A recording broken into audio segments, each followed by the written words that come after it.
This program is produced by the volunteers of Tellico Village Broadcasting. Hello, I'm Betty Purvis, and welcome to this edition of the POA Update. Today we have with us our board president, Bruce Johnson, and I'd like to welcome you, Bruce, to the program. Good morning, Betty. You doing okay? I am. Staying dry? Little rain out Yeah, there. a little more than a little bit, right? Yeah. So you had your board meeting last week. We did. So we're going to do an update today. Yep. And we have a lot to cover. Yes, we do. We didn't have a workshop this month, so we got a break. We caught a break around the 4th of July. We didn't postpone. We canceled that so that we could all get a good holiday rest and get ready for the rest of the month. And we did. We had a good board meeting, so let's get into it. What do you say? All right, let's start with HOA. Okay. What did they have to report? Well, we had a little bit different this time. Ken Litke, who is the program director and will be president next year, came in and spoke in place of Ellen Fox, and he basically let us know that things are going well in the HOA. He said that participation, especially at their socials, is up. I bet. Only problem I have with that is that you know what that means. I'm going to next hear that we have a parking problem. So, well, we're working on that, but I'm just more than glad that the HOA people are actually joining the HOA and they're participating. Oh, they are. They're supporting everything. Yeah, and I think that with a combination of the POA and the HOA, we're looking out for everybody's needs. So we're glad that the HOA is strong. They did mention that they've started a new process where you can go on to Tellico Life and sign up for socials and things like that. In those cases where people are buying tickets, they announced that very soon those tickets that they're purchasing are going to be available on at the library. So people will, and the HOA they're just getting into this new Tellico Life and using it to its fullest, and we're glad for that. Excellent. They did mention that as part of their being advocates, that there's a hearing down in Monroe County that's about to take place, if it hasn't already, and that's where they're talking about the increase in wheel tax. They're looking out for the people in Monroe County as well as for the people in Loudoun County, trying to keep people informed as what's going on in governmental affairs as it relates to how it might impact the village. So, pay attention, look, participate with the HOA, and they'll help you keep up to date. Great. Yeah. Let's move on to one of our favorite subjects, food service. Speaking of that, I'm hungry. Are you? But yeah, Andy Fox comes in and quarterly or ever so often he'll give us an update on where we stand with our restaurants, and was glad to hear that our sales, participation at all of our restaurants are up. And that's really good to see people supporting the restaurants. It's hard to get a table today. Sometimes it is, and but the food's good too, and so people are participating. Again, you may recall we had to stop lunch at the yacht club, but we're still doing Sunday brunch, and I hope people will participate and do that. He did mention that our revenue is slightly down, and the reason why is that in years past, we've kind of been the leader in the area for weddings. Yes, beautiful spot. Unfortunately, trends change. People jump on board and they want to get part of the action. So a lot of different companies are out doing weddings now. And so our competition is up. And as I said, trends change. People, surprise, surprise, are now wanting to get married in barns. Yeah. We just don't have a barn here in the village. Maybe we could build one, but I think not. So we'll see. Things will change. They'll swing back. And we're doing research now. Andy and his team doing research to see what we can do to make some changes or offer different venues or whatever within the village so that we can capture some of that lost revenue back. But they're looking at it. But we are aware of the fact that there's not as many weddings as there were at one time. Creativity is what absolutely. We need. He did mention that a new thing is about to happen. Is that I think probably it's already happened, and that's gift cards. Yes. They are selling gift cards now, so if you want to give somebody a good birthday present, treat them to a dinner at the yacht club or wherever, and Christmas and the holiday seasons will be upon us before you know it. And so gift cards are a good way to say thank you for being my friend, if you will. And so use those, and we encourage you to do that. Birthdays, anniversaries, no Exactly. reason at all. Yeah, and my address is in the telephone book. You know, if anybody As just well as wants to mine. just start sending me cards, I'll accept them. Would you? That's right, absolutely. All right. Let's get more serious. Yes. Let's talk about financial report and the report on activities. Well, we have this new accounting officer, Kevin Ellsworth, and he's as serious as it comes. And so what he did was he came in and gave us an update on our finances. Revenue, as you can imagine, because of weddings and other things, slightly down, not much. But at the same time, expenses are down. But don't get too excited, because we're at mid-year and we know that our expenses catch up, and I can tell you that our accounting people and our general manager, they're watching our expenses, and they'll make sure by the end of the year that we are operating in the black, if you will. And so we'll see where we get to. But it did mention that one good thing that's going on is that at the rec center, our family memberships are up, so people are taking advantage of that beautiful place up there on the hill.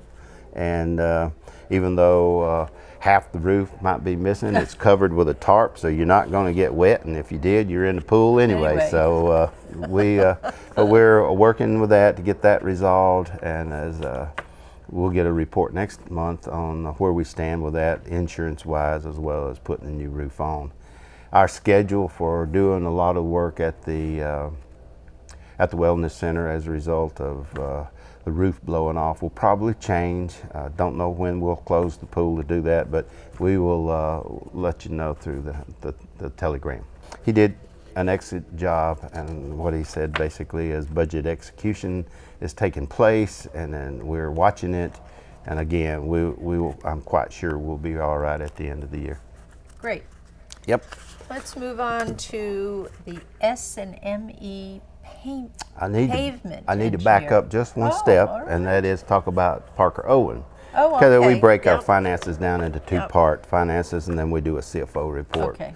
Basically, Parker, as you started off the meeting by reading a statement where he was expressing his appreciation and gratitude for all of the kind words that people have expressed to him as it related to his house getting struck by terrible. lightning, Yeah. burning down. Not down, but extensive damage, and they're going through that now, and it's a time. But he's out of the office a lot because of that, but Kevin Ellsworth and company are carrying on like they should, and he just wanted to remind everybody that he's still alive and well and kicking, and that he is going to be back just as soon as he can, and that you know, don't take this as a sign that he's ready to retire, because he's going to be around for a while. And we were glad to hear that. We were glad also to hear him report that things are moving, and that hopefully he'll be back in the office more than he's out very shortly. So, and then he moved on and told us that, gave us an update on Tokwa and Kahiti, you know, those two projects that we Right. got going. Big projects. Big projects. He did mention that we've spent so far about $1.3 million on Tokwa, so you know, that's probably about halfway there or so. And It's looking good. it is really looking good. It's actually not the yellow that everybody thought it was going That's to be. right. You know, That's they right. finally painted the outside, and that's Yeah. great. You know, Yeah. so I'm not getting calls like I was, like, you really are going to paint it that color?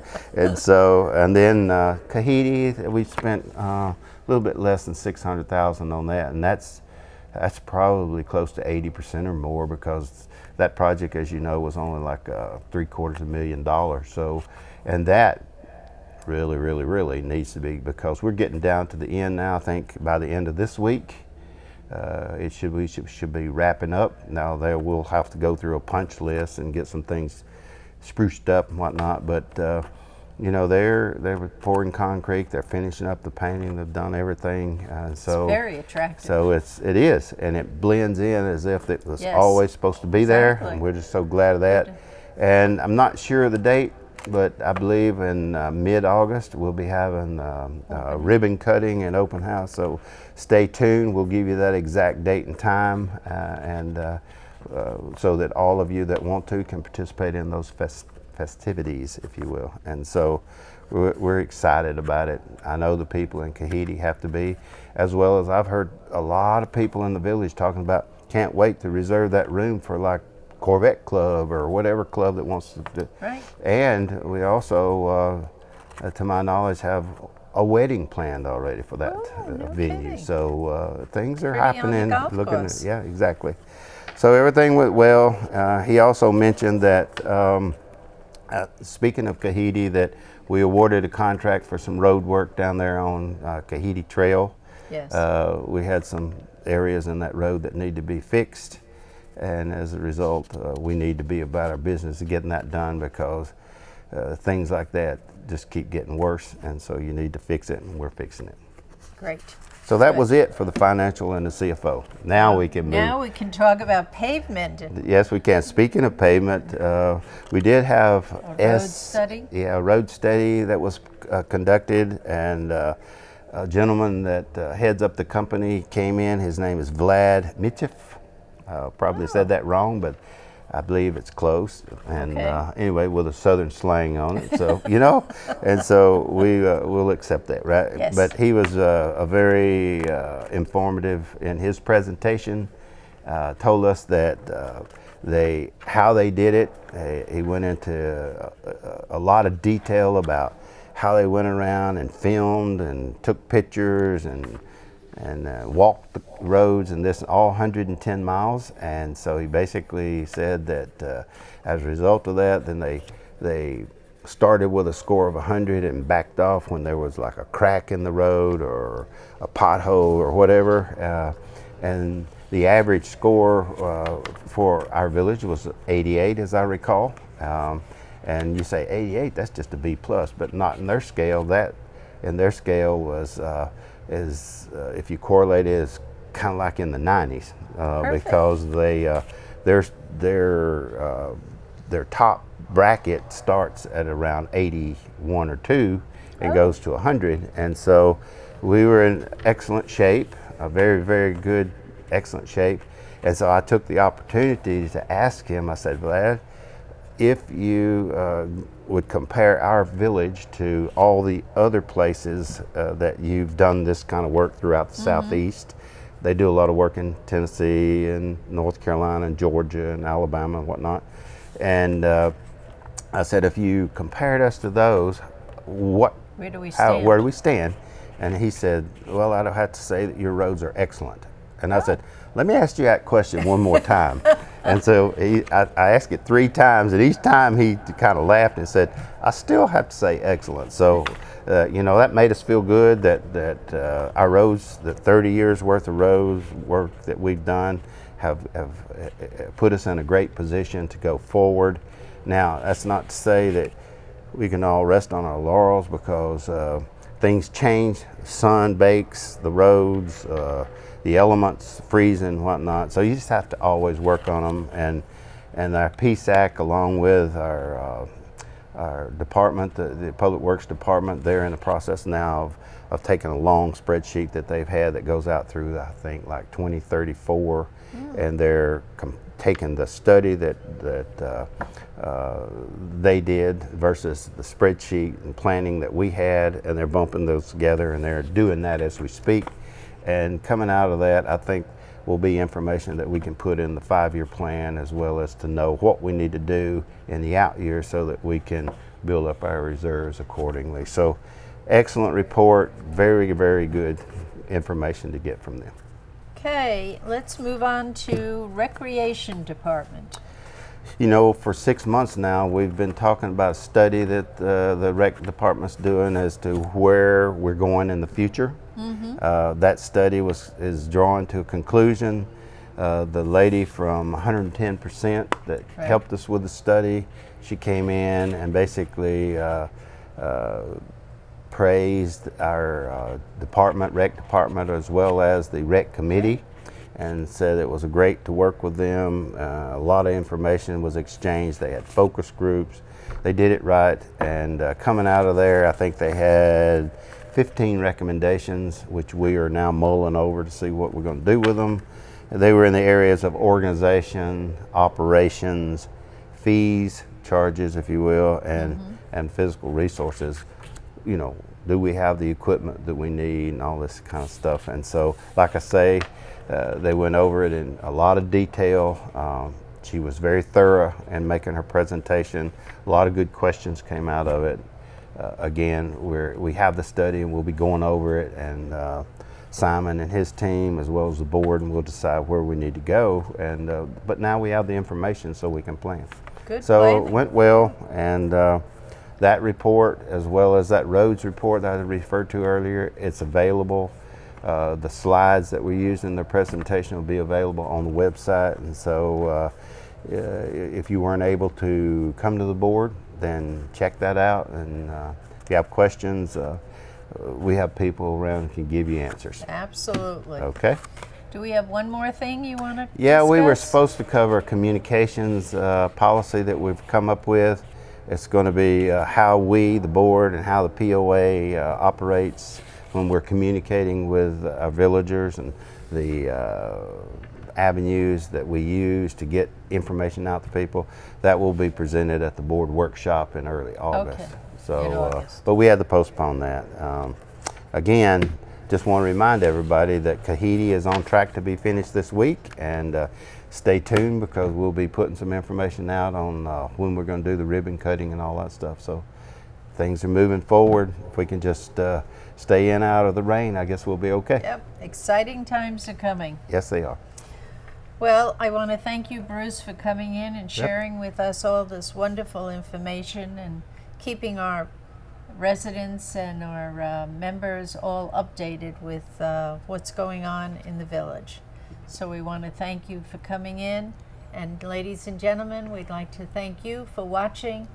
This is Betty Purvis for Tellico Village Broadcasting.